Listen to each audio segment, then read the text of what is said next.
Good morning and thank you for joining us. I'm Josh Hinkle. Tomorrow you can head to the poll and vote early in the primary runoff. Since March, the final two candidates in several races have fought tooth and nail for your support. In one of the most contentious races, the one for Lieutenant Governor, a final chance to debate ended up quite laid back this week. Lieutenant Governor David Dewhurst and State Senator Dan Patrick were supposed to meet in Round Rock on Monday, but Patrick couldn't make it. I came prepared to spar a little bit with my opponent, but I understand his wife is sick and family comes first.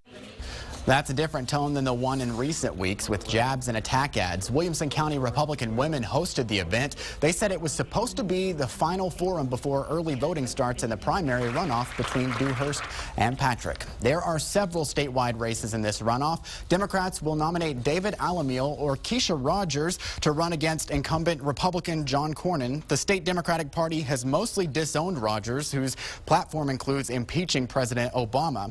On the Republican side, the race for the state's top lawman has involved some legal issues. Both State Representative Dan Branch and State Senator Ken Paxton want to be the next Attorney General. It appears Paxton may have broken the law by seeking investments clients without a license. Now several of the police unions that endorsed Paxton have pulled out. The most recent one, the McKinney Police Association, and that is Paxton's hometown. We'll cover those races in depth through the primary runoff on May 27th. See some of our past interviews from State of Texas in depth on KXAN.com. Turning to one hot button issue this election, education. Texas teachers had some harsh words for lawmakers during a hearing on public education at the state capitol. They're upset with the new state policy that links teacher evaluations to how students perform on standardized tests. KXAN's Lindsey Bramson shows us why some teachers say that's simply not fair.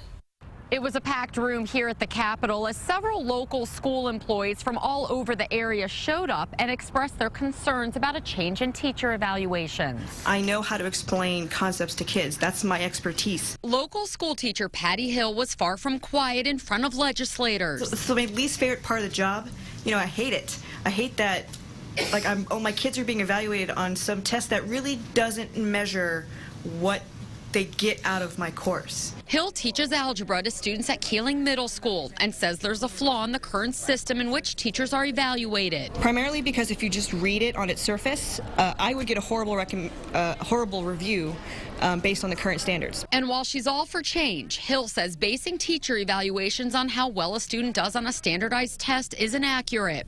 A teacher for more than 16 years, Hill now puts her lessons online. So if you see sine theta, you can convert that to 1 over cosecant theta. It's called a flipped classroom, which allows students to be more involved inside the classroom and read the lectures after school.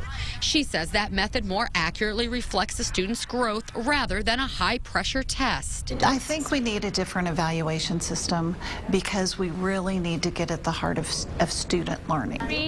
And I don't know necessarily that the current one does that. Right now, some lawmakers seem to agree and may tackle the issue next legislative session. Lindsey Bramson, KXAN News. The Association of Texas Professional Educators released a statement about it, saying we flatly reject any notion of a dual system that would only use test scores to evaluate teachers in core subjects. The two candidates for governor have weighed in heavily against these sort of teacher evaluations. According to our media partners, the Texas Tribune, when the bill came up in the state Senate last summer, Democrat Wendy Davis said the new measurements would place higher stakes on standardized test scores. Republican Greg Abbott likewise opposes a federal government role in teacher evaluations.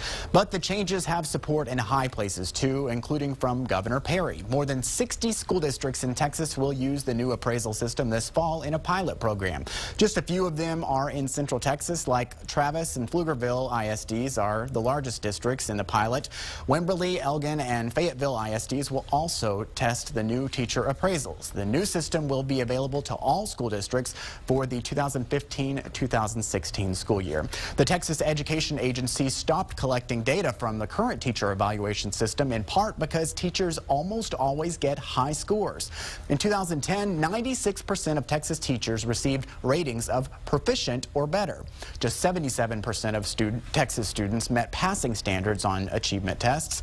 The emphasis on standardized tests is not popular with many teachers. We told you earlier this year how some teachers actually left the public school system because of test pressures. Some parents are also looking for ways to let their kid opt out of taking the STAR. You can find more about the coverage of the testing controversy online now at KXAN.com. UT Regents will meet this week to discuss raising tuition for in-state students. Last week they agreed to a hike for tuition for out-of-state students.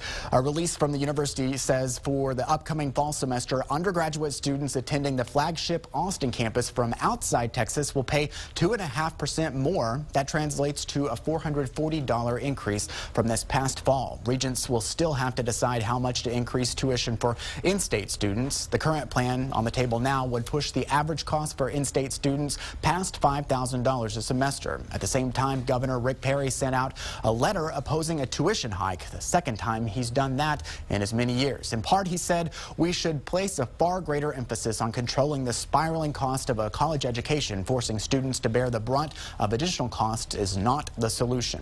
We're still 8 months away from the next legislative session, but House members are already talking about something that will affect every single Texan, the state's vaccination registry. Coming up, a KXAN in-depth report you and your family can't miss when State of Texas In Depth returns.